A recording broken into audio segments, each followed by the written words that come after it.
Cordelia Finch pounded on a door that did not belong to the house she had been promised. She knew at the instant the knocker came away cold and vast under her palm, a black iron ring cast in the shape of a swift in flight, far too grand for the modest grange where a Mrs. Aldous was meant to be sitting up over a guttering candle, waiting for her new governess. Rain ran in warm summer sheets off the portico above her, soaking through the back of her bonnet and down between her shoulder blades, and somewhere out past the drive the storm dragged its thunder across the hills, like furniture pushed over a wooden floor. She had taken a wrong turning.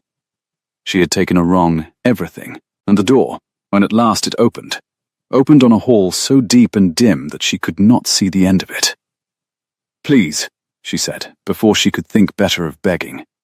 "I have been on the road since noon, and the bridge below the village is gone under the water. My postilion will not go a step further tonight." The footman who held the door was young and pale, and clearly roused from somewhere warm. He looked at her drenched skirts, at the lightning that flickered white behind her, and his mouth worked without sound. "I was told the turning past the mill," Cordelia pressed on. "I was told Ashcombe." "Is this not—" "This is Ravensmere, Miss," a second voice, brisk, female, came down the dark of the hall ahead of its owner. A candle bloomed, and the turning past the mill is 6 miles east of where you're standing, which means your man has fairly earned his supper, getting you wrong by half a county. The woman who arrived in the candle's small light was perhaps 50, in grey stuff and a starched cap, with the kind of face that had given orders to dukes and meant them. She set the candle on a marble side table, took one assessing look at Cordelia, and clicked her tongue. "You'll catch your end standing in that," she said. "Come in off the step. Thomas, shut the door before the whole storm joins us for the night." "I cannot stay," Cordelia said, even as her boots carried her over the threshold onto stone that struck cold up through her wet soles. "I am expected at Ashcombe. There is a household waiting. There is a position. There is a river where the Ashcombe road used to be. That's what there is." The woman, housekeeper plainly, by the ring of keys at her waist, drew her further in. "Mrs. Pruitt, I am. I keep this house. And nobody is fording 6 miles of summer flood in the dark. Not for any position that ever was. You'll have a bed tonight, and we'll sort the rest of you out by daylight, when it can be sorted without drowning." Cordelia stood dripping on the great cold floor of a house she had never meant to enter, and felt the last of her arrangements come quietly apart. Her trunk was still strapped to the chaise. Her letter of engagement, 3 weeks' careful correspondence with a Mrs. Aldous she had never met, was folded into her glove, gone to pulp now in the rain. She had 4 shillings, a sketchbook wrapped in oilcloth, and a great many miles between herself and any soul who knew her name. Somewhere behind her ribs the old practical voice that had kept her upright through worse than this said, very calmly, "You cannot afford to be here. You are very kind," she made herself say. "But I would not have it thought I came uninvited to a strange house, and Mrs. Pruitt," the name fell from the top of the staircase like a stone into still water, and the whole hall seemed to change temperature with it. Cordelia looked up. A man stood on the half-landing where the great stair turned, a branch of candles in his hand throwing his shadow enormous up the wall behind him. He was young, younger than the gravity of the house had led her to expect, no more than 28, and built broad through the shoulders, in a way his loosened shirt and unbuttoned waistcoat did nothing to disguise, as though he had been roused from a chair by the same thunder that had woken his servants.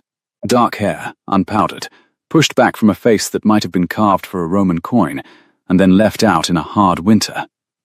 He came down 2 steps, and stopped, and his eyes found Cordelia, and went still. "You are not Miss Hartley," he said. It was not a question. His voice was low and exact, and entirely without warmth, the voice of a man who had not used it kindly in some time. "No," Cordelia said. "I am not." Miss Hartley was to arrive tonight. By the bath coach. He came down another step.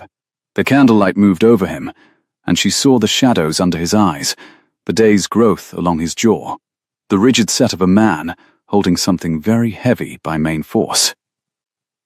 Who are you, then, that my house has produced you instead? Cordelia Finch, you're— She caught herself, glancing at the housekeeper, at the footman, at the unmistakable acreage of the hall. Your Grace, I think, forgive me. I do not know whose house I have fallen into. The Duke of Ravensmere's, said Mrs. Pruitt, when the Duke himself did not trouble to. His Grace was expecting a governess off the night coach. You'll forgive him his manner, miss, it's late, and the coach is plainly not coming, and he's a man who likes a thing to arrive when it's promised. Mrs. Pruitt, the Duke, did not raise his voice. He did not need to. The hall did the work for him, carrying the 2 clipped syllables into every cold corner. Thank you.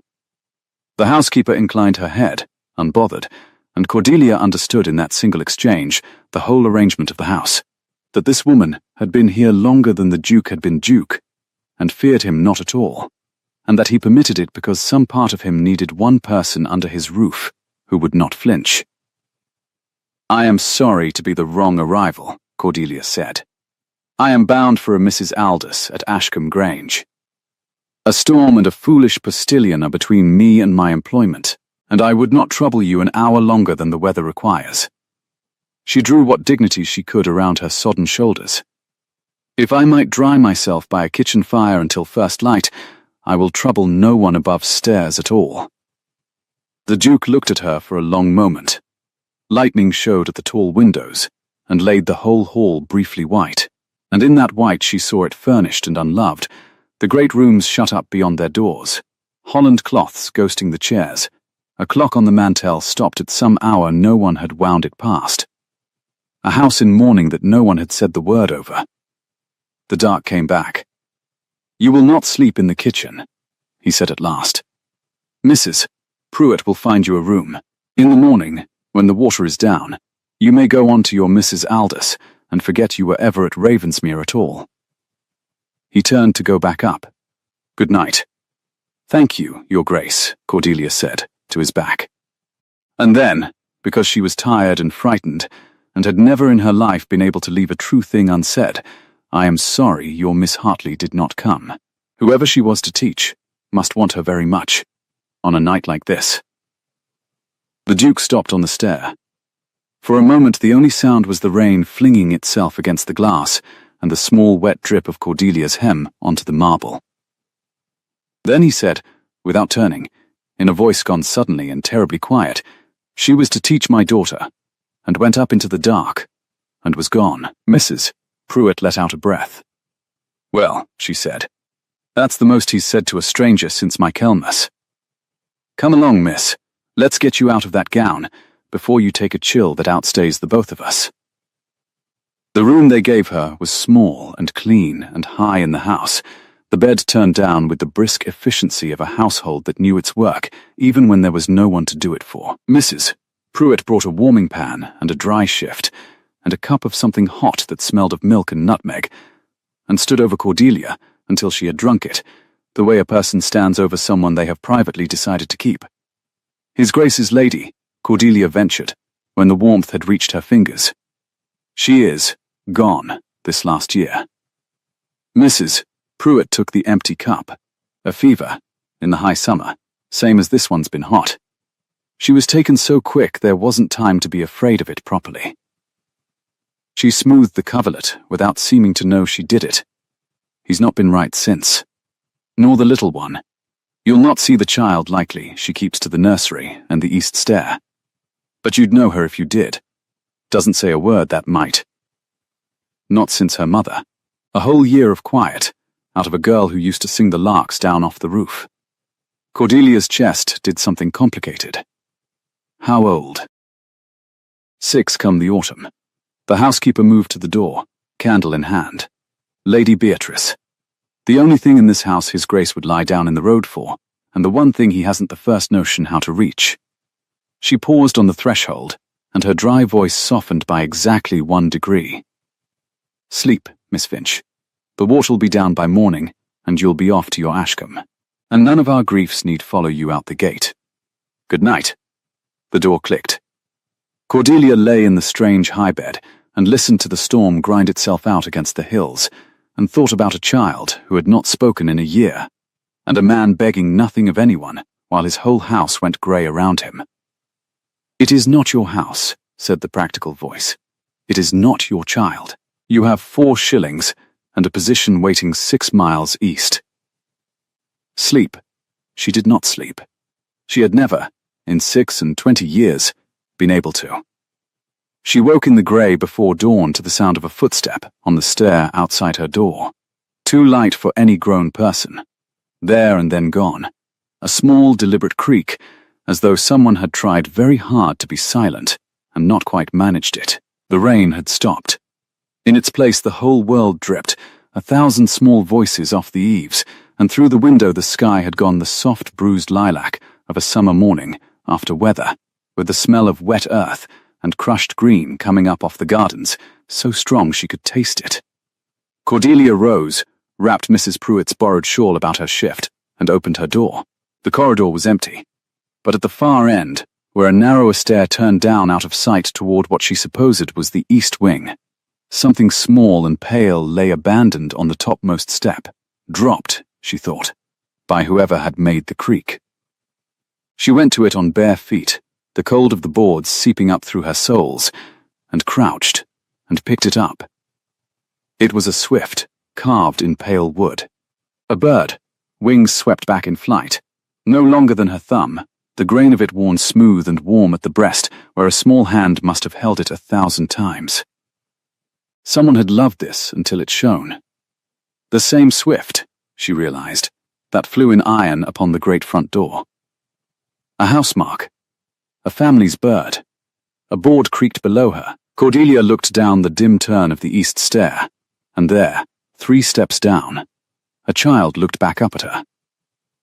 She was a thin little thing in a white nightgown, dark-haired, with her father's grave eyes set in a face still soft and round with childhood.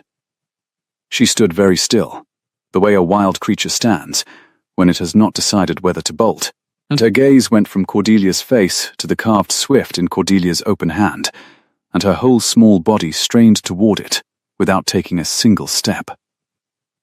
"Is this yours?" Cordelia asked softly. The child said nothing. Of course she said nothing. "It is a swift," Cordelia went on, as though they were simply 2 people who had met over a found thing. "Did you know they sleep on the wing? They go up so high at dusk that they sleep in the air, the whole night, turning in their sleep, and never once fall." She had read it in a natural history she could no longer afford to own. It had stayed with her the way only useless lovely things did. They almost never come down to earth at all. Only to nest. Only to leave the little ones somewhere safe. The child's eyes had come up to her face. Cordelia held out her hand, the swift on her open palm, asking nothing. For a long moment, nothing happened at all. Then, the little girl came up 1 step, and another, and reached out and took the bird, and in the taking, her small cold fingers closed for half a second over Cordelia's, and held. And Cordelia felt the whole grief of the house pass through that one small grip, like a current through a wire. "Beatrice!" The word came down the corridor like the crack of the storm returning. The child snatched her hand back, clutched the swift to her chest, and was gone down the east stair in a flash of white before Cordelia had finished rising to her feet. The Duke of Ravensmere stood at the head of the corridor in his shirt-sleeves, and the look on his face was not the cold mask of the night before. It was something rawer, and far worse, the look of a man who had seen a thing he wanted so badly he could not bear to have witnessed it. "What did you do to her?" he said, not loudly. The quiet of it was the frightening part. "Nothing." Cordelia stood her ground on the cold boards, her chin up, her heart going hard. She dropped her bird on the stair. "I gave it back to her. I told her how swifts sleep. That is the whole of my crime. Your Grace. She let you give it to her." He came down the corridor and stopped before her, near enough that she could see the disbelief warring with something he was clearly forbidding himself to feel. "She has not let me touch that bird since her mother.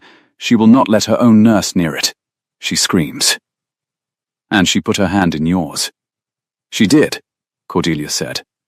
"Gentler now." Because cruelty was easy, and she had never had the stomach for it. I do not know why. Children are not so very mysterious as we make them. Sometimes, I think she only wanted someone to talk to her about something that was not how she ought to feel. The Duke turned away from her sharply and stood looking at the empty east stair down which his daughter had vanished, one hand pressed flat against the wall, as though the house itself required holding up. When he spoke again, his voice had changed entirely. "Stay." Cordelia was certain she had misheard. "Your Grace?" "Stay." He turned back, and the proud line of him had broken somewhere, and what stood in its place was simply a man at the end of his strength. I am not a man who asks. You will have understood that by now, my whole household has spent a year learning it. But she has not spoken in a 12-month, Miss Finch, not one word, and I have brought governesses from Bath, and nurses from London, and a physician who charged me a great deal to tell me to be patient. And she has shut every one of them out as she shut out me. He drew a breath that shook, and she put her hand in yours on a dark stair, having known you the length of a single night. So I am asking. I am begging you, if it comes to that. Do not go to your ashcombe. Stay here. Stay with my daughter. Outside, a thrush began to sing in the dripping garden, absurdly bright, as though no grief had ever been invented. Cordelia stood between the cold stone and the broken man, and felt the whole intended shape of her life. Mrs. Aldous, Ashcombe Grange, the small, safe-known position 6 miles east, tilt and slide quietly off its ledge. Your Grace, she said carefully, you do not know me. I might be anyone. I came to your door by an accident of weather, with no character to show you that the rain has not ruined, bound for a household that is at this moment wondering where their governess has got to. There is a Mrs. Aldous who has paid for the coach that brought me. I cannot simply. I will write to your Mrs. Aldous.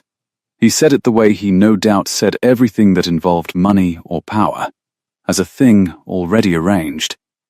I will make it more than worth her trouble to find another. I will pay you 3 times whatever she offered and settle a sum on you besides, and you may name your own terms for the rest. Only stay. And there it was, the thing she had been most afraid of, laid out plain. It would be so easy. It would solve, in a single morning, every practical terror that had ridden in the wet chaise beside her. And that was precisely why the practical voice, for once in her life, said no. I do not want your 3 times anything, Cordelia said, and watched surprise move across his face like weather. I will not be brought into a child's confidence, as though her heart were a property to be settled. If I stay, it will not be, because you have made it worth a stranger's while. It will be because that little girl took my hand, and I have not the heart to teach her. On her second morning of trusting someone, that trust can be paid off and sent away. She lifted her chin. Those are different things, Your Grace. A man who cannot tell them apart is half of why his house is so cold. For one breathless instant she thought she had gone too far, that he would freeze her where she stood, and have her in the chaise before the dew was off the grass. His jaw tightened. A muscle leapt in his cheek. Then, astonishingly, something that was almost, the ghost of a different man passed behind his eyes. You are very rude, Miss Finch, he said. I am very tired, Your Grace, and very far from anywhere that knows me, and rudeness is cheaper than weeping. She wrapped the borrowed shawl tighter. Forgive me. I have not slept. I do not commonly lecture dukes before breakfast. No, he said. I imagine the opportunity does not often present itself. And there, gone in the same breath, so quick she might have dreamed it, was the faintest dry thread of something underneath the grief. The first sign she had that there had once been a man in this house who could be wry. A small sound made them both turn. The child had come back. She stood at the head of the east stair, the carved swift clutched to her chest, watching the 2 adults with the unblinking attention of someone for whom every grown voice had become a kind of weather to be survived. Her grave eyes went to her father, and away, fast, as they always did. Then, to Cordelia. And she did not run. The Duke went absolutely still, the way a man stills when a bird he has been trying for a year to coax has lit, of its own accord, an arm's length away. "Beatrice," he said, very low, and Cordelia heard in that one word the whole helpless love of him, and the whole distance. The child's eyes flicked to him, and skittered off like water on a hot pan. "Lady Beatrice," Cordelia said quietly, and the child's gaze came back and steadied. "Good morning. The rain has stopped, did you hear? Everything in the garden is dripping. I should think there will be a great many puddles, and a great many worms come up to see the weather. And if a person were very quick and wore stout boots, she might get out and look at all of it before anyone made her have her hair done." She crouched down again to the child's height, slow and easy, the way one approaches anything that has learned to be afraid. "Would you show me the garden? I do not know this house at all. I should be quite lost without a guide." The child looked at her for a long, long moment. Then she turned and went 2 steps toward the stair, and stopped, and looked back over her shoulder. Waiting, Cordelia rose. She did not look at the Duke. She did not need to feel what came off him, the unbearable mixture of hope and grief, and a year's worth of careful, useless patience cracking quietly down the middle. She knew, with the same certainty that had told her the door-knocker was wrong, that the chaise to Ashcombe might wait at the gate until Michaelmas now, and she would not be in it. "It seems," she said to no one, to the dripping morning, to the 4 shillings in her ruined glove, and the safe small life sliding off its ledge for good, "that I am to see the garden, Miss Finch." The Duke's voice stopped her at the head of the stair. She turned. He stood in his shirt sleeves in the grey light, a man who did not ask, who had asked, and his hand had come up halfway, as though to reach for something he had no right to, and did not know how to name. "Thank you," he said, and it cost him. She could hear exactly what it cost him. "I do not, thank you. Do not thank me yet, Your Grace," Cordelia said. "I have not agreed to anything but a walk." But she was already following the small white figure down into the shut-up dark of the east wing, toward a door that let out onto a wet and overgrown summer, and behind her she heard the Duke of Ravensmere come to the head of the stair and stand there, watching them go, watching his daughter lead a perfect stranger by 6 miles wrong turning, and 1 stopped clock, and a single carved bird into the first morning in a year that had begun with anything at all like hope. The garden door, when the child pushed it, was swollen with damp and stuck fast. Cordelia leaned her shoulder to it beside the little girl's, and together they shoved, and it gave all at once, and the summer came in at them green and dripping and wild, roses gone to riot over a fallen arch, lavender beaten flat and pungent by the rain, the whole walled garden run to glorious ruin for want of anyone with the heart to tend it. The child stood on the threshold and breathed it in, and her thin shoulders came down a half-inch from her ears, and from somewhere overhead, high and quick against the washed lilac sky, a swift came tearing down out of the clouds, where it had slept all night on the wing, screaming its thin summer scream, turning once over the ruined roses as though it had come down only to see who had finally opened the door. The child lifted her face and watched it go, and though she did not make a sound, her small hand crept sideways and found Cordelia's, and held on. Cordelia looked down at the dark head, and out at the wreck of a garden that someone once had loved, and back up the dark house behind them, where a proud man stood breaking quietly at a window. "You cannot afford to be here," said the practical voice. One last time, very faint now, almost kind. She closed her fingers gently around the child's. She had never in her life been able to leave a true thing undone. Either, the garden kept them the better part of an hour, and in all that time the child did not let go of her hand. They went the length of the long walk and back, Beatrice setting the pace, stopping where she pleased, at a snail tracing its slow silver script across a fallen rose, at a puddle that had drowned the sundial's foot, at the place where the lavender had been beaten flat and gave up its scent in great bruised gusts when Cordelia brushed her wet skirts through it. The hem of her shift was sodden to the knee, and her bare feet had gone numb in the cold grass, and she found she did not mind any of it. The child watched her watch things. That was the whole of the morning's work, and it was enough. "There," Cordelia said at last, when the sun had got above the wall and begun to draw a thin steam off the stone. "Now I shall not be lost, whatever else befalls me in this house. I know where the worms come up, and where the snails go to church, and which gate sticks. A person who knows that much can find her way to breakfast." Beatrice looked up at the word, and Cordelia understood she had said something useful by accident. "Are you hungry?" "I am famished. I have not eaten since a very bad pie at a coaching inn, that I shall describe to you sometime when I want to put you off pies forever." She felt the small fingers tighten, and then, wonder of wonders, the child actually tugged, leading now, back toward the swollen door and the dark beyond it. "Yes, lead on. You are a far better guide than my postilion, and I shall tell him so if I ever see the wretch again." "Mrs." Pruitt was waiting in the cold passage inside, and the look that crossed her seamed face when she saw the two of them come in hand, was quickly mastered, but not quickly enough. "Well," she said, and had to clear her throat. "Well, there's porridge, and there's a coddled egg if her ladyship will have it, and there's a great deal of explaining owed to me about how a girl who came in off the road last night has got the run of my garden this morning, with the one person in this house who doesn't suffer company." She bent, with a creak, to the child's level. "Good morning, my lamb. You found us a guest, I see. Shall we feed her before she faints on my clean floor?" Beatrice did not answer. Of course she did not. But she did not flee either, and that absence of flight had clearly become, in this house, a kind of speech all its own. "Mrs." Pruitt straightened with the air of a woman filing something away to be marvelled at later, in private.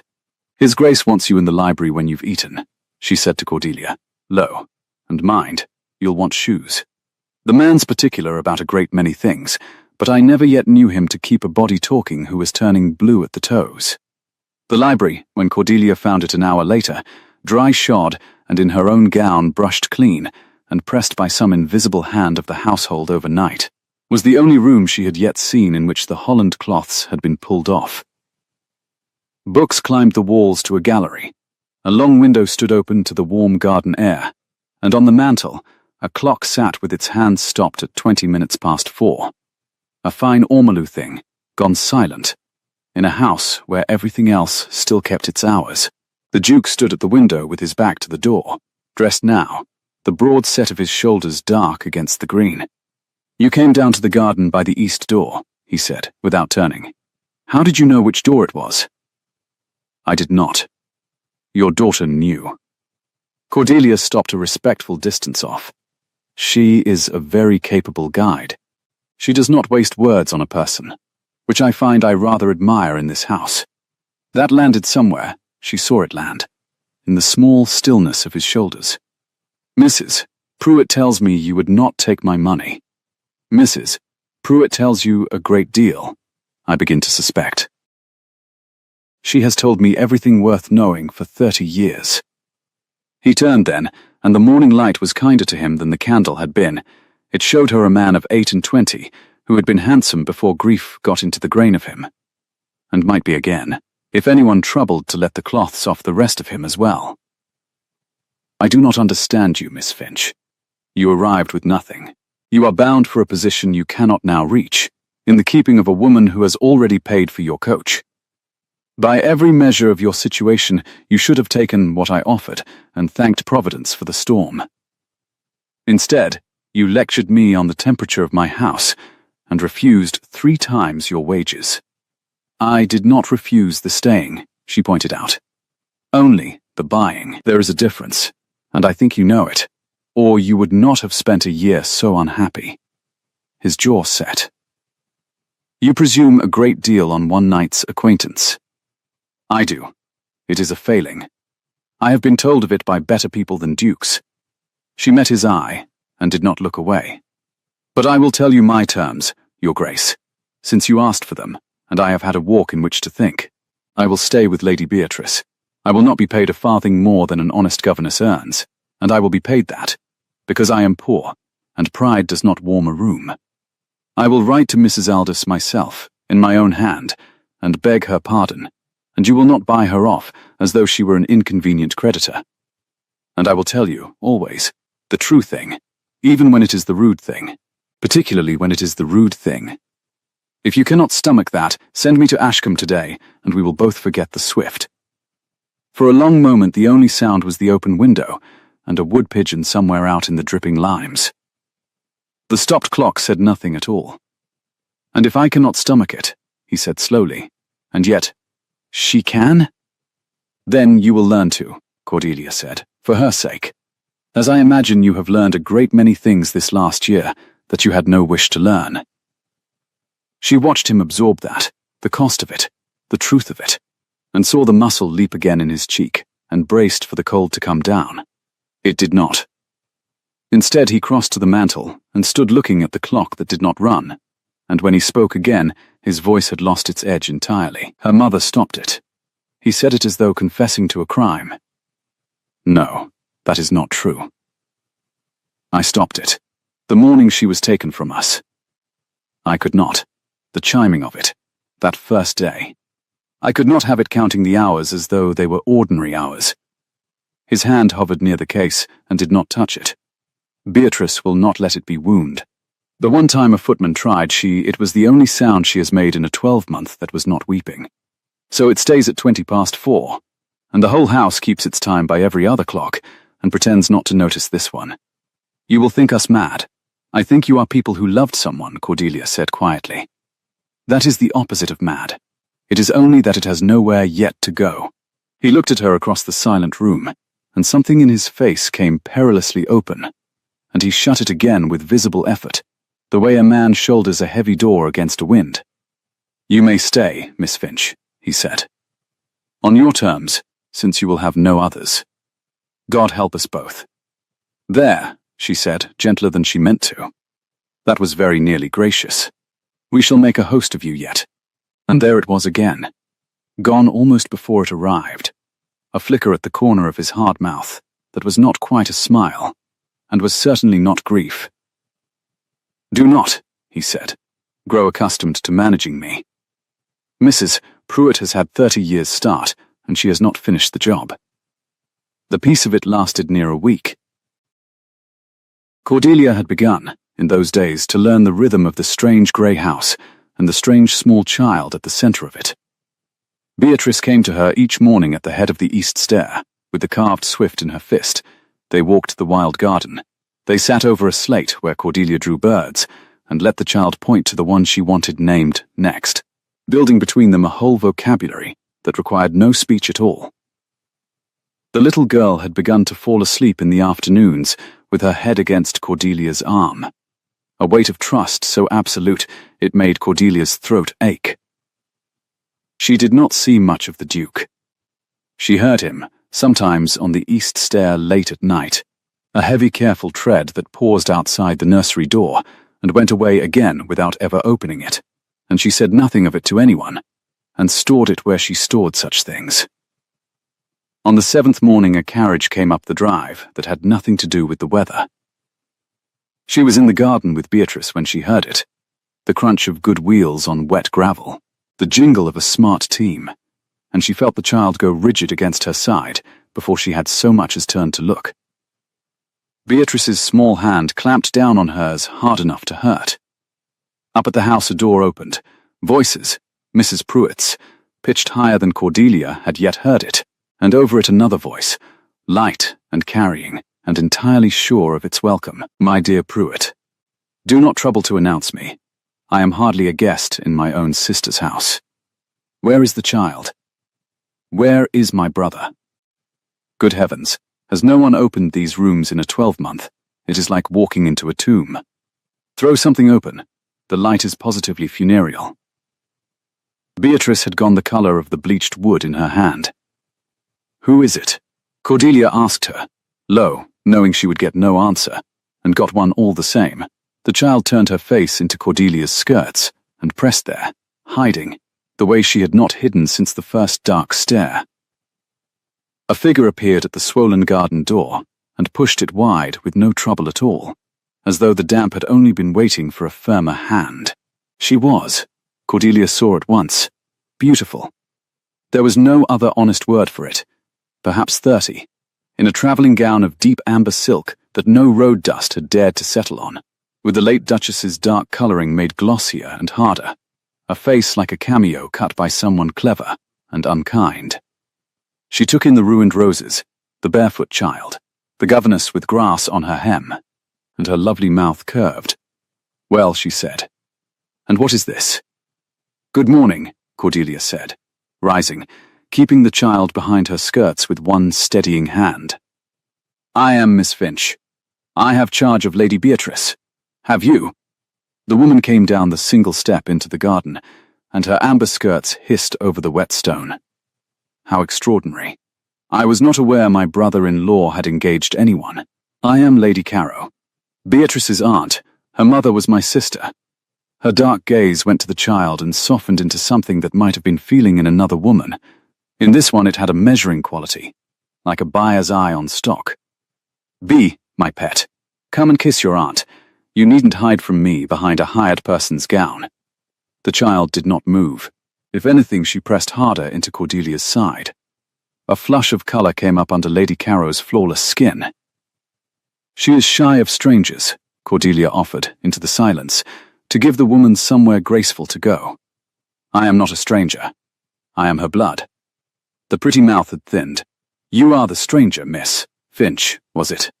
And I should very much like to know how a governess of whom my brother breathed not one word in his last 3 letters comes to be standing in my sister's garden, with her child clinging to her like ivy. Where did he get you?" "From the road, my lady," Cordelia said evenly. "I lost my way in the storm last week, and His Grace's household was kind enough to take me in." She had meant it for plain truth. She watched it land as something else entirely. From the road. Lady Caro repeated the 2 words as though they were a course she was deciding whether to send back. A slow, delighted, dangerous understanding spread across her beautiful face. A young woman of no particular establishment arrives off the public road in a thunderstorm, and within the week she has the run of a duke's nursery, and his motherless daughter wound about her finger.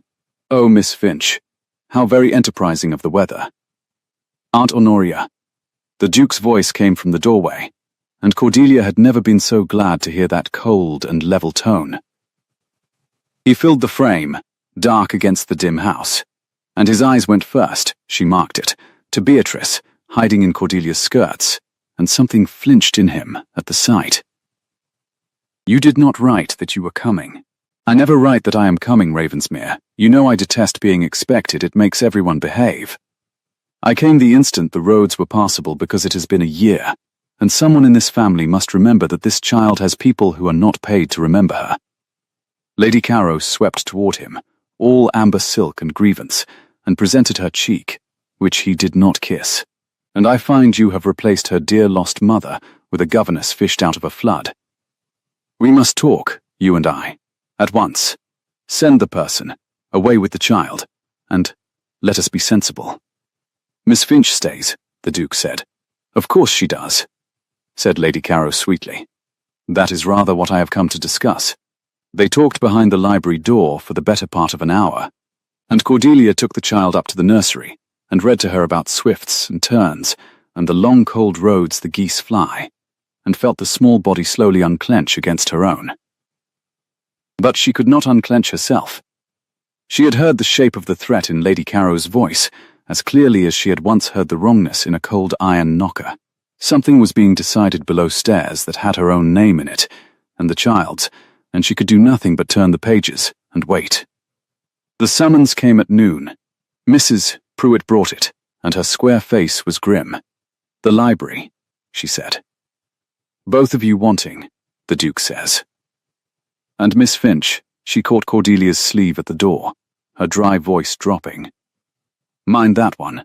She's all honey, and she's been wanting this child since before the poor mistress was cold in there. Since before we lost her. She'd no babes of her own, and a great house in Hampshire with nothing in it but herself and her looking-glasses, and an eye on what the raising of a duke's daughter might do for a woman's consequence. She is not here for love of that might. Whatever she says, she is not here for love. Cordelia went down with the warning ringing in her, the child's hand small and cold in hers, and found the Duke standing at the cold mantel, beside his stopped clock, and Lady Caro arranged upon the sofa, like a portrait of herself. There she is.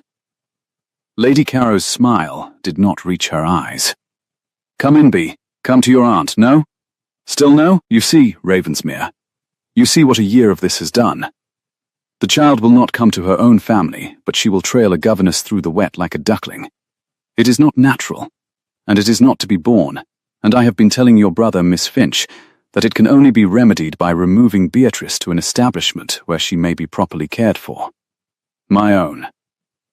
In Hampshire. Her dark gaze flicked, gloating, to Cordelia, where there are no convenient strangers to confuse her affections. The floor seemed to tilt under Cordelia exactly as it had tilted on the dark stair. She felt the child's grip tighten, and looked down to find Beatrice staring at her aunt with an expression of pure, white, wordless terror, and understood in a rush that whatever this woman was, the child knew it in her bones, and had no voice to say so. My lady, Cordelia said, and was proud her voice held. Forgive me, I am only the governess, and ought not to speak. But Lady Beatrice has begun, this very week, to come out of a silence that a year of physicians could not touch. To uproot her now, from the one house she knows, the one garden, You forget yourself entirely, Lady Caro said, the honey gone in an instant, the blade beneath it bright. You have been in this house 7 days. 7. And you stand in a duke's library and tell his late wife's sister what is best for the blood of 2 great families. I think we see, all of us, precisely what you have been about. She turned to the Duke, and her voice went silken with concern. Ravensmere, I say this for your own protection. A man in grief is not himself. A clever girl off the road knows that better than anyone. I do not blame her. I blame the weather and your own soft heart. But the thing must be ended before it becomes a scandal that touches Beatrice's name as well as yours. Honoria, the Duke had not moved from the mantel, but every line of him had gone to iron. You will not speak to Miss Finch in that fashion in my house. I shall speak the truth in any house that holds my sister's child, Lady Caro returned, rising now, beautiful and cold and utterly assured. And the truth, brother, is this.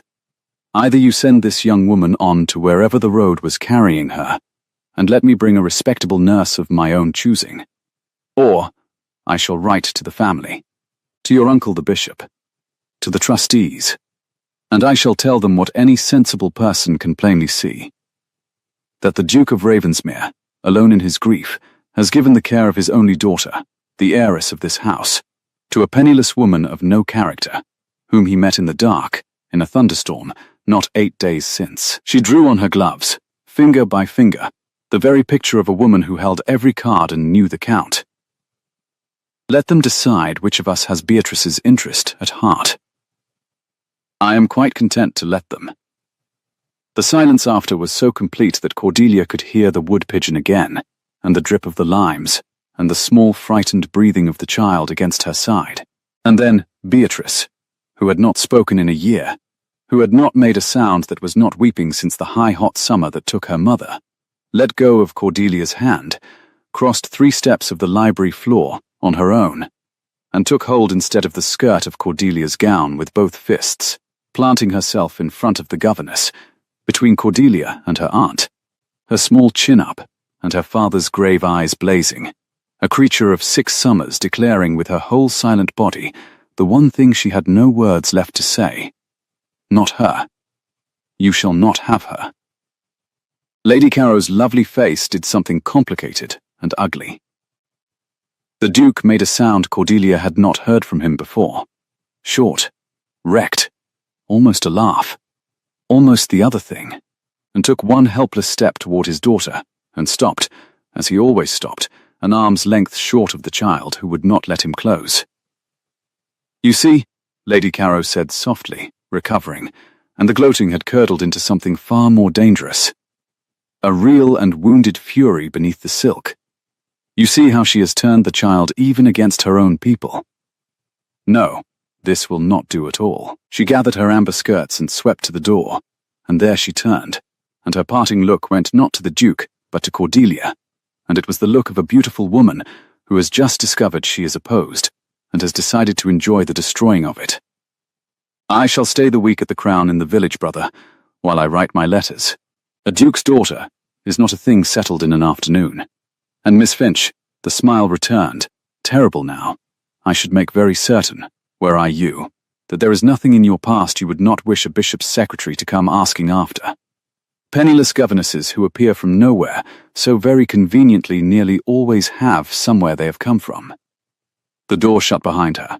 Cordelia stood in the ringing quiet, with a duke's daughter clutching her skirts, and a duke staring at her across the room, and felt the careful 4 days' piece of Ravensmere come apart in her hands, and somewhere far back behind her ribs, where the practical voice lived, a name she had hoped never to hear spoken in this kind house turned over once. Cold, like a key in a lock she had thought she had left a county behind her. The door's echo had not finished travelling the cold length of the library before the Duke moved. He crossed to it as though he meant to fling it open and call his aunt's Amber back up the stair and unsay every silken word of her, and then he stopped, his broad hand flat on the panelling, and stood with his head bowed and his shoulders set against the wood the way she had seen him set them against the wind at the head of the stair. "Forgive her," he said. Low. "No, do not. There is nothing in what she said that deserves forgiving. There was a great deal in it that was true, Your Grace." Cordelia kept her voice even. For the child's sake, Beatrice still had both small fists wound into the stuff of her gown, still planted herself square between the governess and the empty doorway, a sentinel of 6 summers who would not yet stand down. "I am penniless. I did come off the road. I have been in your house 7 days, and I have your daughter wound about my finger, and a bishop reading those facts off a page will not hear the swift in them, nor the garden, nor any of the things that make them harmless. She has not lied. She has only arranged the truth to wound. That is worse than lying." He turned from the door at last. The morning light through the open window caught the day's roughness along his jaw and the deep mark of a year's paw sleeping under his eyes, and for the space of a breath he looked far older than his 28 years. She has always been able to do it.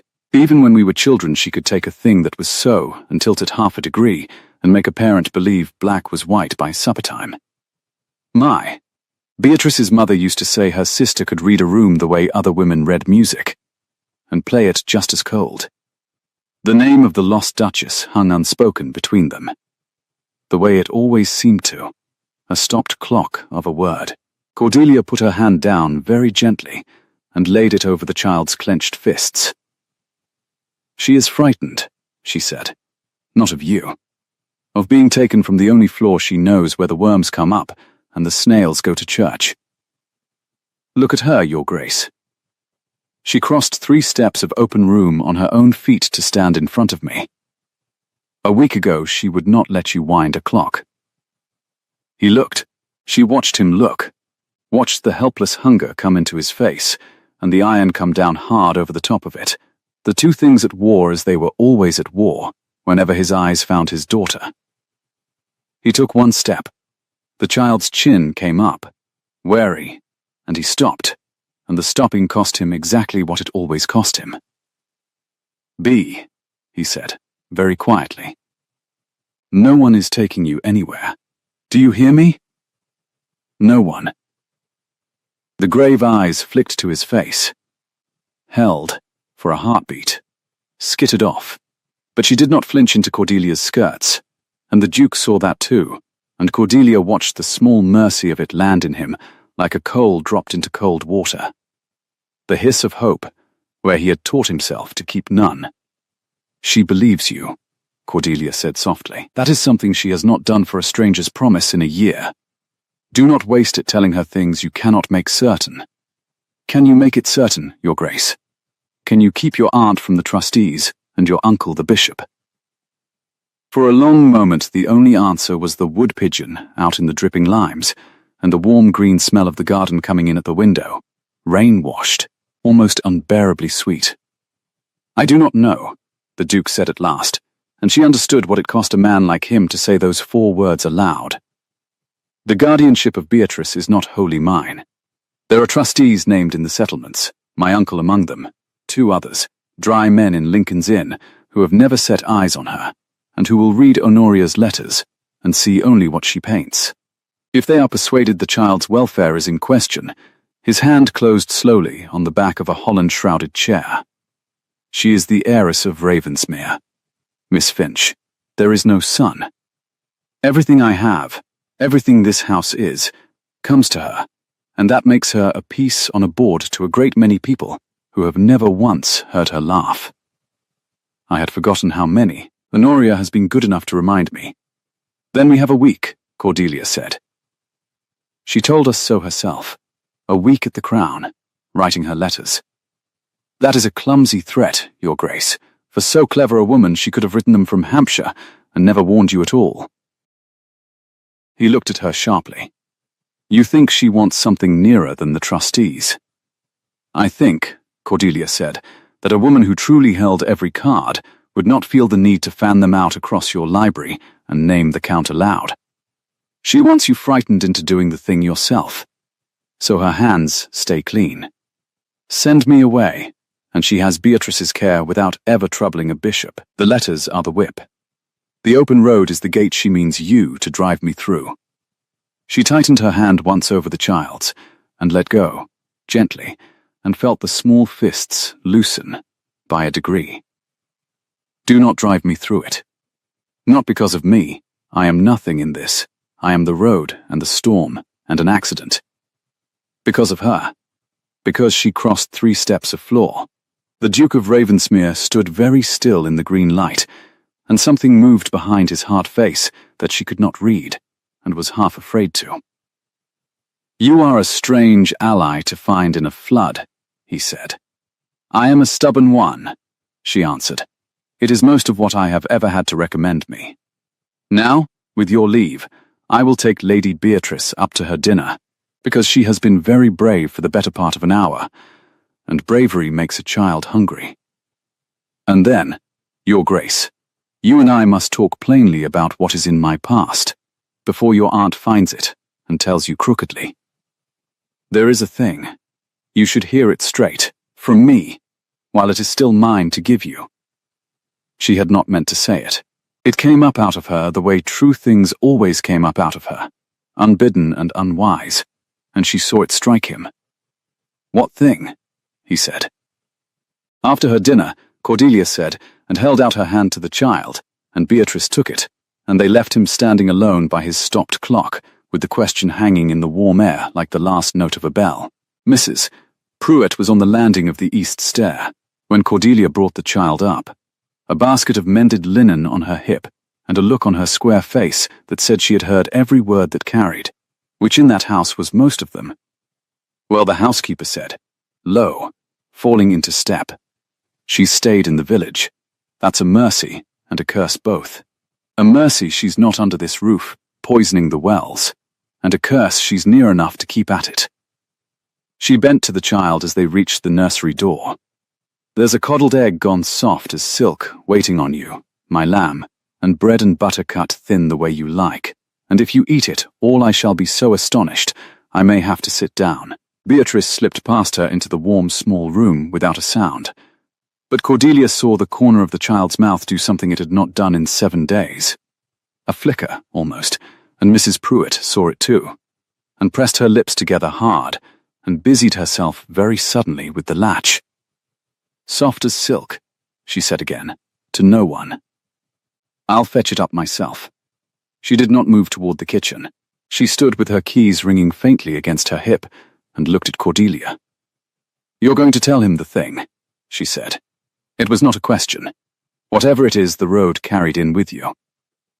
"I've kept house 30 years, Miss Finch. I know the look of a body that's left a door unlocked behind her, and lies awake listening for the latch. You've worn it since the carriage came up the drive this morning."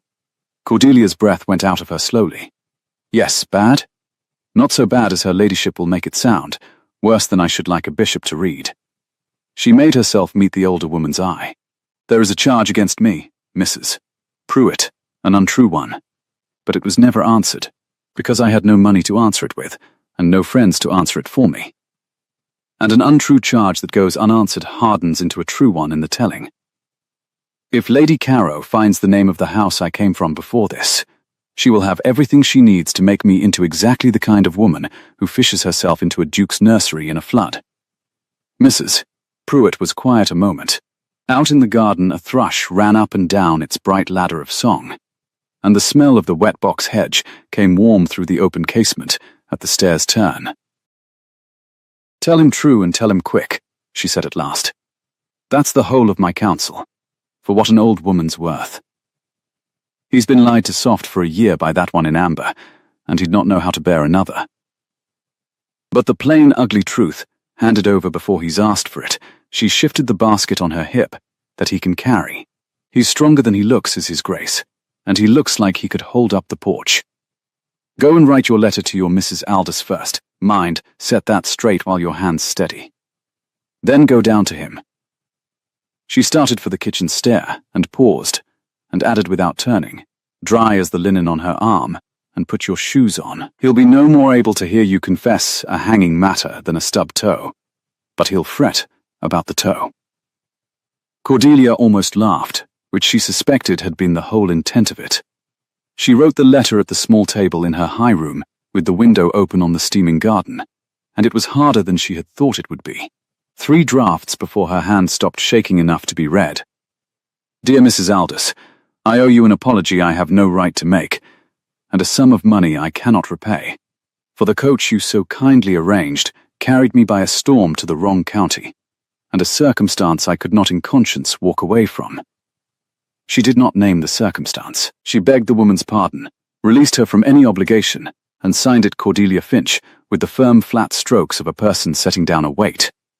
And under the letter, when she lifted her pen, lay the other thing, the unwritten thing, turning over and over in the back of her like a coin dropped down a well that would not stop falling. Coldwell. The Cranes of Coldwell Hall, a sapphire pin that was never mine, and never moved an inch from where Mrs. Crane herself had hidden it.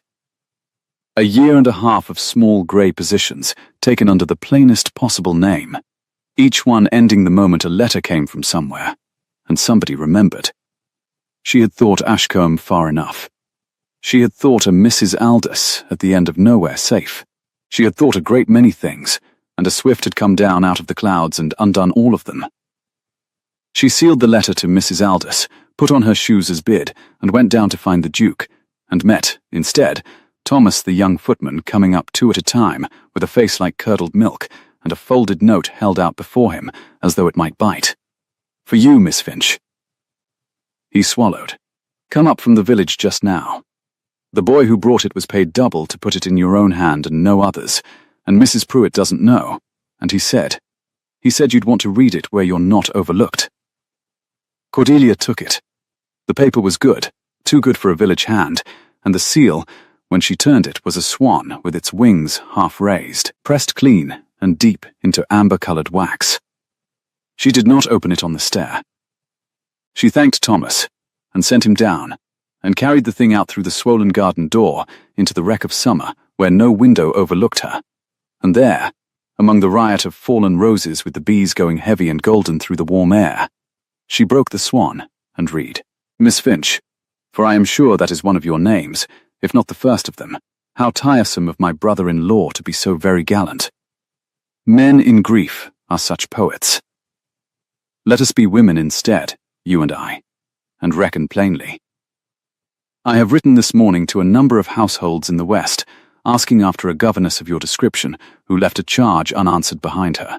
I am patient, and my correspondence is wide. You may save us both a great deal of time, and save that motherless child the spectacle of your removal by a constable rather than a carriage, by being gone from Ravensmere before my letters are answered. Take what my brother offered you. He will pay handsomely to be spared a scandal. They always do. and go quietly to whatever new name you had meant to wear next. I shall even hold my tongue, if you are quick. Beatrice will forget you by Michaelmas. They forget everything at that age, even mothers. Do not make me prove it. H.C. The bees went on through the roses. The thrush went on singing. Somewhere high and thin against the washed blue a swift screamed, turning, and Cordelia Finch stood in the middle of all that careless summer, with the paper trembling in her hand, and felt the cold come up through her, in a way no storm had managed. Because it was one thing to know a threat was coming, and another entirely to hold it in your fist with the wax still soft, and read your own undoing written out in a fine lady's hand, as though it were an invitation to tea. Take what my brother offered you. They always do. That was the cruelty of it, the part that lodged like a splinter under the nail. Not the constable, not the name, the casual certain assumption that she was for sale, that everyone was, that a duke's purse was the only language a woman off the road could be expected to speak, and the worse, colder knowledge that going would in fact protect the child. That Lady Caro was not entirely wrong. That if Cordelia were gone, there would be no scandal to wrap around Beatrice's name. No penniless stranger for the dry men of Lincoln's Inn to seize on. No whip for Honoria to crack. She could spare them all of it. She had only to be, one more time, the woman who disappeared the moment a letter came. She read it twice more.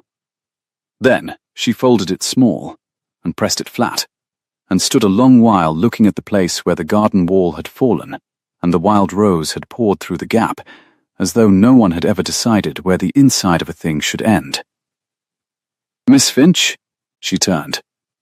The Duke stood in the swollen doorway, ducked under the low lintel, out of place among the roses in his dark coat, and he had seen her face before she could school it. She knew he had, because his own changed. What is that? He said, and came down into the garden, his eyes on the folded paper in her hand. Who has written to you? There was a moment. She felt it open under her like the dark hall on the first night, when she might have lied. Nothing, Your Grace. A line from Mrs. Aldous. It would have been so easy, and it would have bought her the time to be gone before the harm was done, to spare him the choosing, to take the wound onto herself alone where she had carried every other wound of her life. The practical voice, which had been so faint all week, came up clear and urgent at last. Lie. Lie and go. Protect them by being the villain she has painted. It is the only clean thing left. Your aunt, Cordelia said. She has written to tell me she has begun her letters, and to advise me to be gone before they are answered, and she is right that I should be, Your Grace, for reasons that are about to become a great deal worse than she yet knows. She watched the words go into him. She watched him decide, the way a strong man decides, to be still and hear the whole of a thing before he moved. Tell me, he said. So she told him, there among the fallen roses, with the bees going gold and heavy through the warm air, and the wreck of the wall pouring its blossom over the gap, she told him the thing she had not told a living soul in a year and a half. Coldwell Hall, and Mr. Crane, who would not keep to his side of a closed door, and Mrs. Crane, who had found a way to be rid of the difficulty that left her own marriage whole and Cordelia's character in ruins, the sapphire pin produced from Cordelia's own workbox, where it had never been put by any hand of hers. The choice between a magistrate and the open road, with no character and no wages owing. The year and a half of small grey positions under the plainest possible name, each one ending the moment a letter caught up with her. She told it plainly, without weeping, because rudeness was cheaper than weeping, and so was truth, and when she had finished, she made herself hold his eye, though every nerve in her wanted the ground. That is what your aunt's letters will find, she said. Not a lie. A truth that has been bent so far it may as well be one. A governess turned out of a great house for theft, who gives a false direction and a borrowed plainness, and turns up 8 days later in a duke's nursery with his daughter wound about her finger. She set the folded note down on the broad flat stone of the fallen sundial between them, the way one lays down a card one cannot win with. I came here to confess it to you straight, before she could hand it to you crooked. I had got as far as the stair when her boy reached me first. So now you have it both ways at once, Your Grace. The true thing from me, and the threat of the bent thing from her. And you must choose which you will believe, and quickly. Because she will not wait, and neither, I think, can you. The Duke of Ravensmere looked down at the small folded square of his aunt's hand lying on the stone, and did not pick it up. "Did you take the pin?" he said. "No." "Look at me and say it." She looked at him. "I did not take the pin, Your Grace. I have never taken anything in my life that was not freely given, save 4 shillings worth of pride, which I have spent rather freely this week, and do not regret." Her voice did not shake, though her hands had begun to. "But you have known me 8 days. You have no more cause to believe me than the men in Lincoln's Inn will have. That is the whole horror of it. The truth and the lie wear the same gown, and stand in the same flood, and the only thing that tells them apart is a thing you cannot afford to gamble your daughter on: your own opinion of a stranger's face." For a long moment he said nothing at all. The bees worked the lavender. A swift came down low over the ruined roof, screaming its thin bright scream, and went up again into the blue. And the Duke of Ravensmere reached out, not for the note, but past it, took her trembling hand where it hung at her side, and held it. His grip warm and exact, and entirely sure, the way the rest of him was never sure of anything. "I believe you," he said. "You cannot know. I do not know. I believe." "They are different things, Miss Finch. You told me so yourself. In this very house, not a week since, when you would not let me buy your kindness off you, as though it were a debt." His thumb moved once across her knuckles, and stilled, as though he had surprised himself. "A clever woman who had fished her way into my nursery for my purse would have lied to me just now. You had the lie in your mouth. I watched you hold it, and put it down. No one schemes their way to a fortune by confessing theft in a rose garden with the wax still warm. Honoria has overplayed it. She always overplays it. She forgets that a thing can be true and still be the wrong shape to use as a weapon." Cordelia's eyes had begun, traitorously, to sting. "It will not matter what you believe, Your Grace, if the trustees believe her. You said yourself the child is not wholly yours to keep." "No." His hand tightened on hers, and then he let it go, and stepped back, and she watched the iron come down over his face. Not the cold mask of the first night, but something harder and more deliberate. The look of a man who has finished hearing the whole of a thing, and begun, at last, to move. "She is not wholly mine to keep, and there is exactly one way I know to make her so. To put her beyond Honoria's reach, and the trustees reading both, so completely that not a bishop in England could pry her loose." He turned and looked back up at the grey house, at the shut rooms, and the Holland cloths, and the one window where, Cordelia knew, his stopped clock kept its silent vigil. "It is a thing I swore I would never do again as long as I had breath in me. And it is the only board on which Honoria cannot move a piece, because it is the one square she did not think to guard." A cold understanding began to gather in Cordelia, vast and slow, like the storm coming over the hills on the first night. "Your Grace," she said carefully, "what are you saying?" He turned back to her among the fallen roses, the Duke of Ravensmere, 28 and broad through the shoulders, and worn to the grain by a year of grief, and the thing in his face was not warmth and was not quite resolve, but stood somewhere in the terrible country between them. "I am saying," he said, "that my aunt has given me a week, and that I do not intend to spend it driving you through the gate." He drew a breath that she heard catch. "I am saying there is a question I have no right to ask you, Miss Finch, having known you 8 days and frightened you twice, and offered you money you flung back in my teeth. But I am going to ask it before the week is out, because it is the only door I can see that she cannot stand in.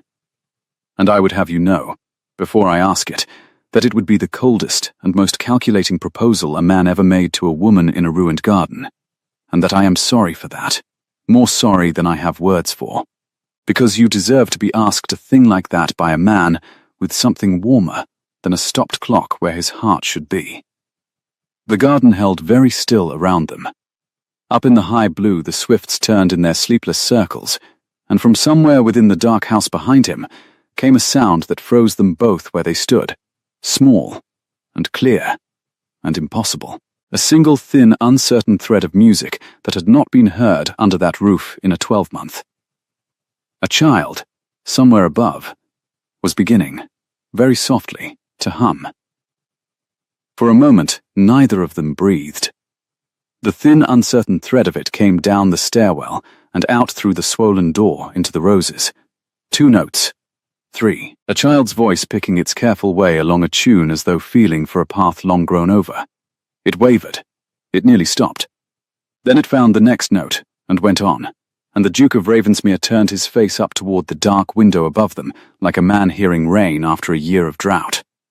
That is, his voice broke clean across the middle, and he did not try to mend it. That is her mother's. The one she sang her to sleep with. I have not, I know, Cordelia said. Though she could not have known, she only knew the look of him, which was the look of a man who has been handed back a thing he had buried so deep he had stopped letting himself want it. Go softly. Do not let her see you cry, or she will think she has done something wrong, and she will stop. They went in together, up the dim east stair on quiet feet, and stood at the half-open nursery door. Beatrice sat on the floor in a square of afternoon sun, with the carved swift in her lap, and her dark head bent over it, humming to the little wooden bird the way her mother had once hummed to her, soft, tuneless at the edges, mending itself as it went. She did not look up, but when Cordelia sank down into the doorway, and the Duke lowered himself to the boards beside her, his great shoulders against the frame, the child's humming did not falter, and that, in that house, was a door thrown wide. "B," he said, very low. "That is a beautiful song." The humming stopped. The grave eyes came up, to Cordelia first, as they always came, and then, by a degree no one in the house would have wagered on a week before, to her father's face. She did not flee. She held the swift out toward him across the sunlit floor, a hand's breadth, an offering, and the Duke of Ravensmere reached out and took the warm-worn bird from his daughter's fingers for the first time in a 12-month, and held it as though it were made of breath. "Thank you," he said. The child watched him a moment. Then she crawled the small distance between them, and leaned, deliberate and shy, against his arm, and the proud, broad-shouldered man went absolutely still under that slight weight, scarcely daring to let his hand come to rest against her hair, and over the dark head his eyes found Cordelia's, and said everything his cold, careful voice had spent a year refusing to. They stayed so until the sun moved off the floor, and it was there, with his daughter warm against his side, and the wooden swift in his palm, that the Duke said quietly, not looking at the governess, "When the lavender comes back next summer, Pruitt says it will. If it is cut hard now, I should like Beatrice to learn the names of things in that garden. All of them. I should like there to be someone who knows which gate sticks." His thumb moved over the bird's worn breast. "I find I cannot picture it being anyone else." "That is not a question, Your Grace," Cordelia said, and her voice was not steady. "No," he agreed. "I am working up to it." But the working up was not given its hour, for the world that had nothing to do with the weather came back up the drive the next morning, and it came in force. She heard the wheels first, 2 carriages, not one, and then Thomas at her door, white to the lips, with the news that her ladyship was returned from the Crown, and that she had not come alone. There's a churchman, Miss, gaiters, and all, and a dry old gentleman in black that Mrs. Pruitt says is from London, from the lawyers. They're all gone into the library, and his Grace with them, and her ladyship asked, he swallowed, her ladyship asked particular, that the governess be sent for. By name. Cordelia stood very still, with her hands folded against the front of her gown to keep them from shaking, and understood that the week Lady Carow had given them had been a fiction from the first, that the letters had gone before ever the threat was spoken, that the warning at the Crown had been the cat's paw resting a moment on the mouse, for the pleasure of it. She had been meant to run, She had not run. So the trap had been sprung early to catch her where she stood. She went down. She did not hurry, and she did not creep. She went as a woman goes, who has decided that whatever is taken from her this day, her dignity will not be among the spoils. At the turn of the great stair she passed the open door of the morning room, and stopped, for inside it, alone, unaware of any watcher, stood Lady Caro. The amber silk was gone. She wore deep grey today, half morning grey, and she stood at the cold window, with something small held flat in both her gloved hands, her head bent over it. A miniature, Cordelia saw. A painted oval, no bigger than a plum, the kind a woman wears at her throat or keeps in a writing box. Lady Caro's thumb moved across the painted face the way Beatrice's moved across the swift. Slow, unthinking, worn to a habit by long private repetition. Her beautiful, hard face had come undone in the grey light into something that was not cold at all, that was, for one unguarded breath, simply a woman looking at the likeness of a sister she had lost in a high-hot summer and would not get back. Her lips moved on a word that made no sound. Cordelia stepped back from the threshold and went on down the stair and said nothing of what she had seen to anyone, and put it where she put such things. The library, when she entered, had been stripped of its holland cloths entirely. Someone had ordered the room made fit for judgment. The Duke stood at the cold mantel, beside his stopped clock, and the iron was on him head to foot. In the best chair sat a stout elderly clergyman with kind tired eyes and a hard mouth, the bishop, his uncle, plainly, and beside him a dry, small man in black with a portfolio of papers on his knee, who did not look up as she came in. And on the sofa, restored to herself, every hair in order, sat Lady Caro, with no miniature anywhere about her and her gloves drawn smooth. "Ah," said the bishop. "The young person." "Miss Finch," the Duke said, and his voice put a wall around the two words. "My uncle, the Bishop of Wexford, Mr. H. of Lincoln's Inn, who holds the trust for my daughter. We need not stand on names." Lady Caro's voice was gentle, regretful, pitched precisely for the churchman's ear. "We are all friends here, come together for the sake of one little girl who cannot speak for herself. Miss Finch, I am sorry it has come to this, truly I am. I gave you every chance to spare us the scene. Uncle, I have had my answer from the West. From a Mrs. Crane, of Coldwell Hall." She drew a folded letter from her reticule and held it up, not offering it, only showing it, the swan seal turned outward. "This young woman left that house under a charge of theft. A sapphire pin. She gave a false name to the agency that sent her here, and a false direction, and within a sennight of arriving by accident, she had contrived to make herself indispensable to a grieving man and his fortune. I put it no higher than the facts. The facts are enough." The dry man in black looked up at last. "Is this true, young woman? Were you turned away from a situation under such a charge?" Here it was, the dark hall, the door opening on a depth she could not see the end of. Cordelia felt the old practical voice rise one final time. Urgent and cold. "Say nothing. Let him send you off. It is the cleanest thing. The child is safer with you gone." She looked at the Duke, who could not help her, who had bound his own hands by believing her, and she looked at the bishop's hard, kind mouth, and she chose, as she had chosen on the first dark stair, the true thing. "I was, sir," she said clearly. "A pin was found in my workbox. I did not put it there, and I have no way on earth to prove I did not, which is precisely why I left rather than face a magistrate I could not answer. I gave a plain name because a plain name was the only character left to me. Her ladyship has stated the facts. I will not quarrel with one of them. I will only add the part she has left out, which is that Mrs. Crane had a reason to wish me gone that had nothing to do with any pin, and that a woman with a great house to keep whole will find the pin to fit the reason." She kept her chin up. "You may believe that, or not. I have learned this year that the truth and the lie wear the same gown. I can only tell you which one I am wearing." "Convenient," murmured Lady Caro. "Honoria, The Duke had not raised his voice, but it cut. "You will let her finish." "She has finished, brother. She has confessed. There is nothing further to. There is a very great deal further."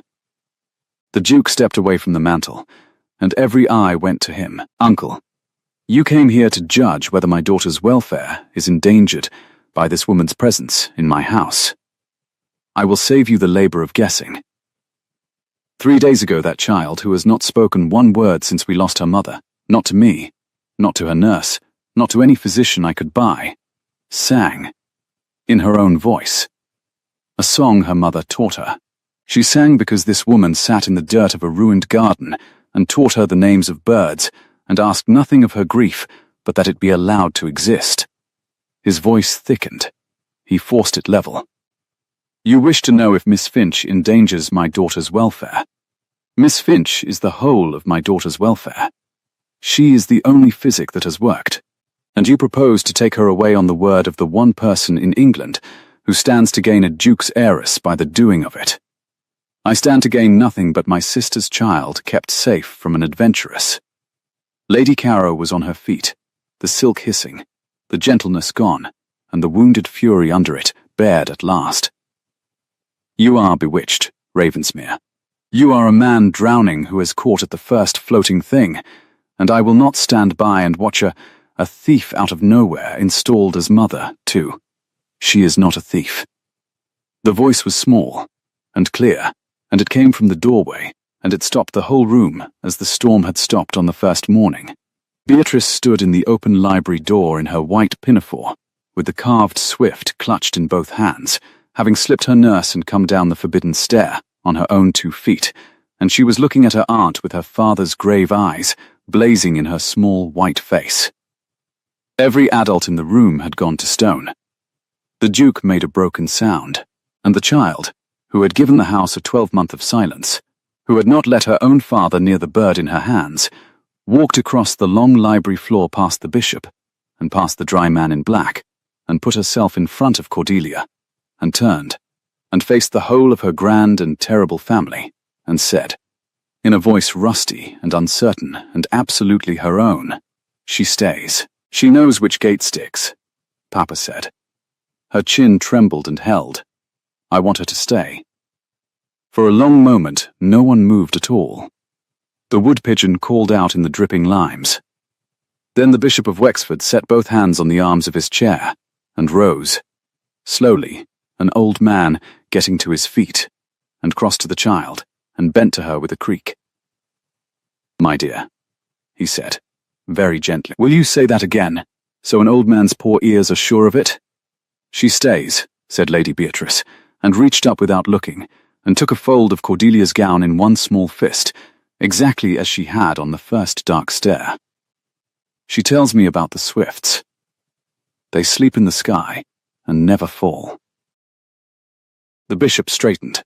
He looked a long while at his great niece, at the small fist knotted in the governess's skirt, at the wooden bird worn smooth by love, and then he looked at his nephew, and at Lady Caro standing rigid and beautiful and undone by the sofa, and something old and shrewd and weary moved through his hard, kind face. "Honoria," he said, "I have buried a great many people in 50 years of this office, and I have learned to tell the grief that wants to heal from the grief that wants to own. I am sorry to say it of my own family. But I have just watched a child come out of a year of silence to defend this young woman, and I have never in my life seen a likelier proof that a house has found the right person in it." He turned to the dry man in black. "Miss H., I am satisfied. I will sign nothing that removes this child from this house. Make a note of it." "You cannot," Lady Caro began. "I can, and I do, and I would remind you, niece, that you wrote to me, and that a man who is written to may answer as his conscience bids and not as the writer hoped." The bishop's voice gentled. "Go home, Honoria. There is nothing for you to mother here. The child is mothered." Lady Caro stood among them, beautiful and grey, and quite alone, and Cordelia watched the fight go out of her the way the storm had gone out of the hills, not all at once, but draining, leaving a flat and weary calm behind. For a moment the woman from the morning room window looked out of her eyes, the one who had turned a painted oval over and over and shaped a soundless word. She had her hands, Lady Caro said, to no one, looking at Beatrice. My sister's hands. You none of you ever. She stopped. She drew her gloves smooth, the old gesture, the count of a woman who has always held the cards and found, this once, that the table has been cleared. And then she crossed to the library table and laid upon it the folded letter with the swan seal, and beside it a second paper Cordelia had not seen, a sheet in her own fine hand, half written, the letters to the other households of the West, never sent. She set them both down on the polished wood within Cordelia's reach, and stepped back from them. Burn them, or keep them to shame me with, she said. I find I have not the stomach to send the rest. Her dark gaze came up to Cordelia's, and it was not warm, and it was not quite cruel any longer either. It was only tired, and honest for the length of a breath. I was wrong to come at the child as I did. She was the only piece of my sister left in the world, and I could not bear that she had chosen a stranger over her blood. That is the whole of it, and it does me no credit, and I am sorry for it. She turned to the door. I shall not trouble Ravensmere again. Cordelia picked up the unsent letter from the table and read the first line of it. Madam, I write to inquire, after a governess of the following description, lately in the West, who, and folded it closed again, and held it, and did not gloat, because she had never had the stomach for cruelty even when it was owed. My lady, she said. Lady Caro paused on the threshold. She has her mother's hands.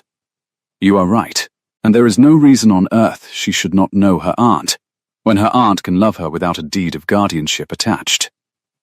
The door of this house will stick less, I think, by next summer. You would be welcome through it. Lady Caro looked back at her once, something flickering across the lovely ruined face that might, in a year, become a different thing. Then, she was gone, and the two carriages went down the drive, and the library was very quiet, and the bishop took his leave with a hand laid briefly on Beatrice's dark head and a long shrewd look at his nephew that said more than gaiters and Latin ever could. And then it was only the three of them, and the stopped clock, and the warm green air coming in at the long window.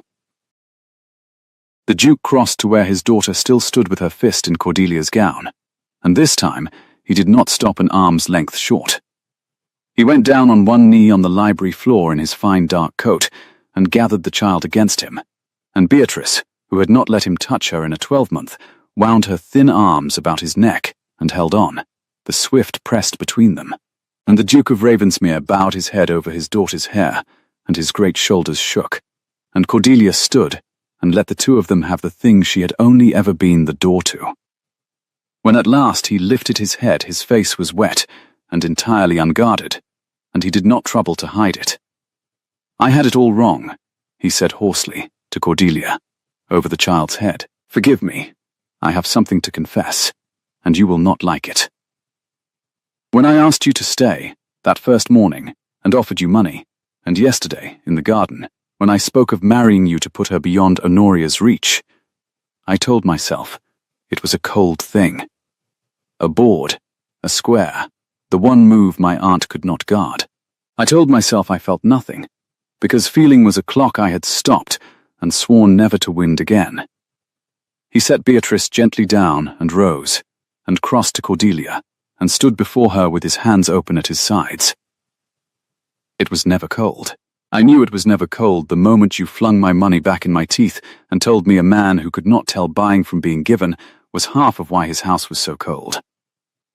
I have been falling toward you since the dark stare, and I dressed it up as strategy, because strategy I knew how to survive, and the other thing I did not. Your Grace, Edmund. I should very much like it to be Edmund. In this room, when there is no one to be shocked by it but a child who has heard worse. A breath. I am not asking you to be a shield, Cordelia. I have no need of one now. My uncle has settled that. I am asking you, because the only future I can picture has you in it. Knowing which gate sticks, teaching her the names of things, telling me the true rude thing across the breakfast table for the next 40 years. I am asking badly, and too soon, and I do not care. Stay, marry me. Not for her. For me. I love you, there, it is said, and I find the saying of it does not frighten me half so much as the year I spent saying nothing at all. The room held its breath. Out in the high blue a swift screamed and turned. That, Cordelia said, when she could trust her voice, was a great deal warmer than a stopped clock. Her own eyes had spilled over, and she let them. I came to your door by an accident of weather, with 4 shillings, and a ruined letter, and a name I had stopped trusting. I told you I would not be bought into a child's heart. I will not be bought into yours, either, so understand me, Edmund. I am not saying yes to a duke, or to a roof, or to safety, all of which I have wanted desperately, and none of which is reason enough. I am saying yes to a man who let a stranger lecture him before breakfast, and went and learned to be wry about it. I am saying yes because you reached past your aunt's letter, and took my hand instead. She drew a breath that shook. Yes, of course it is yes. It has been yes since the swift came down over the roses, and I had not the heart to teach that child trust could be sent away. He kissed her then, once, gentle, his hand warm and exact against her cheek the way it had been sure of nothing else, and a small, scandalous, delighted sound came from somewhere near their knees, and they broke apart laughing to find Beatrice regarding them both with enormous eyes, and the unmistakable beginning, of a grin. Well, said Mrs. Pruitt from the doorway, where she had plainly been standing for a good deal longer than was strictly proper, a basket of linen forgotten on her hip, and her square face working hard against itself. Well, I shall want a deal of explaining about how a girl who came in off the road last week has got herself a duke by this one, but it can keep till after dinner. She wiped her eyes briskly with the back of her wrist, and gave it up as a bad job. There's a coddled egg gone cold this last half hour, my lamb, on account of you running off down a stair you've no business on. Come and have a fresh one. And you, to Cordelia, fierce and fond. You'll wind that clock before you do another thing in this house, or I'll know the reason why.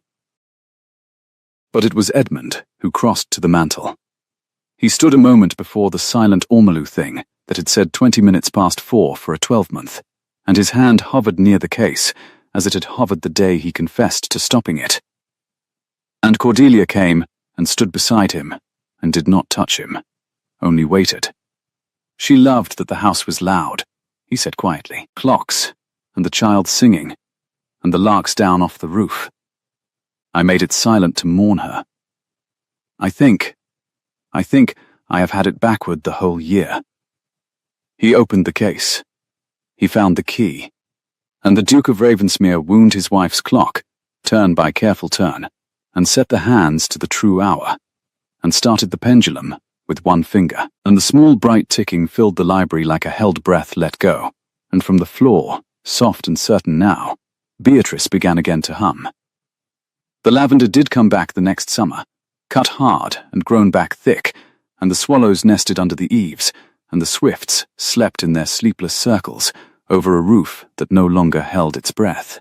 They were married quietly in the village church when the first one came home in spring, and the bishop did the office and wept into his gaiters, and Lady Caro came, through a door that stuck a good deal less, and gave the new Duchess of Ravensmere her sister's miniature to keep for Beatrice for the hands, and could not say much more than that, and was not asked to.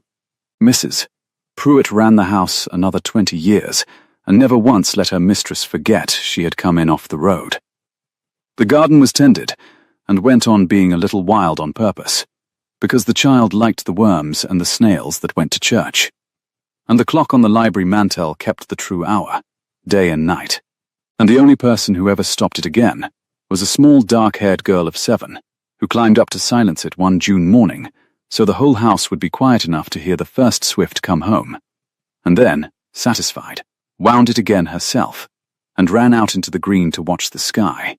On a warm evening late in that first summer, Cordelia stood at the open library window, with her husband's arm about her, and the bright thread of her stepdaughter's singing coming down from the nursery above, and out past the mended wall a single swift tore down out of the gold-shot clouds, where it had slept all night on the wing, screaming its thin, glad scream, turning once over the roses as though it had only come down to see who had finally opened the door. "She knows which gate sticks now," Edmund said against her hair. "She knows all of them," said Cordelia, and laid her warm hand over his, and the clock behind them kept the hour, and the bird went up and did not fall. If this story warmed you the way that old house finally warmed, if you have ever found yourself exactly where you were never meant to be and discovered it was home all along, stay a moment longer by the fire with me. Tell me in the comments which line you'll carry away, and subscribe so the next storm can lead you somewhere just as worth the staying. Until then, sleep well, dear listener, and may every wrong turning bring you to the right door.